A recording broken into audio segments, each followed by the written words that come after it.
Nabi Muhammad SAW sebelum dia datang, Nabi Isa sudah bilang, itu kan menurut versi Al-Quran, bukan versi Al-Quran, menurut Bible Yohanes 14 ayat 15 sampai 17. Itu jelas sekali. Penolong dan penghibur dalam kamus Yahudi asli itu adalah Ahmed ben Abdullah. Sumber yang diambil oleh Yahya Wahloni dari Sirah Nabawiyah karangan Ibnu Ishaq halaman 147 dikatakan bahwa Isa bin Maryam bersabda, "Andai saja Al-Muhammana telah datang kepadaku, dia yang diutus kepada kalian dari sisi Tuhan dan Roh Kudus." Dan di bawah dikatakan dalam bahasa Ibrani, Al-Muhammana berarti Muhammad, dan Muhammad dalam bahasa Romawi ialah Paraklet. Yohanes 14 ayat 16, "Aku akan minta kepada Bapa dan Ia akan memberikan kepadamu seorang penolong yang lain, supaya Ia menyertai kamu selama-lamanya, yaitu Roh kebenaran." Dari Alkitab online dikatakan dalam penjelasannya bahwa Yesus menyebut Roh Kudus sebagai penolong. Kata ini adalah terjemahan dari kata Yunani, Parakletos.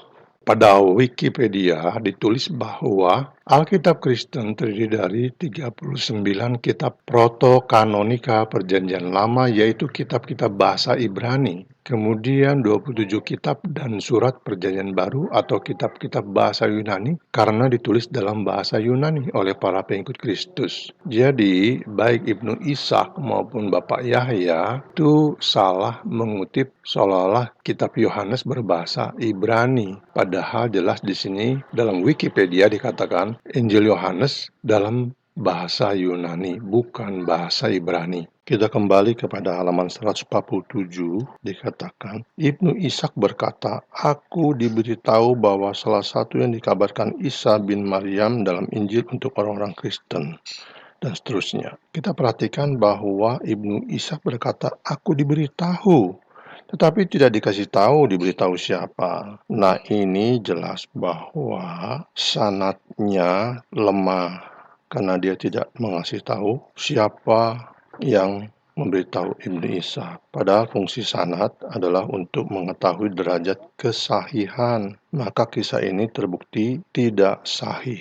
Kemudian kita melihat juga bahwa Ibnu Ishaq itu menulis 700 tahun setelah penulis yang sebenarnya Yohanes. Di sini Ibnu Ishaq mengatakan penulis Injilnya bernama Yohanes Al-Hawari. Padahal penulis Injil adalah Yohanes bin Zebedius. Manakah kira-kira yang bisa kita percaya? Yohanes bin Zebedius yang ditulis kira-kira 40 Masehi atau tulisan daripada Ibnu Ishaq 700 tahun kemudian yang mengatakan penulis Injil adalah Yohanes Al-Hawari. Dan sebagaimana dikatakan oleh Buya Sakur bahwa Sirah Nabawiyah karangan Ibnu Hisham itu tidak bisa dipercaya. Sejarah Ibnu Hisham itu juga dikoreksi, adalah seorang calon doktor dalam tesisnya itu di Al-Azhar.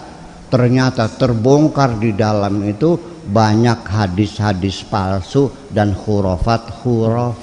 Buku Ibnu Ishaq itu hilang. Mungkin Allah tidak menjaganya. 65 tahun kemudian ditulis oleh Ibnu Hisham. Pertanyaannya adalah, karangan Ibnu Hisham mengambil informasi dari orang yang tidak pernah dia temui, yaitu 65 tahun sebelumnya. Jadi biografi Nabi ini tentu sulit untuk dipercaya.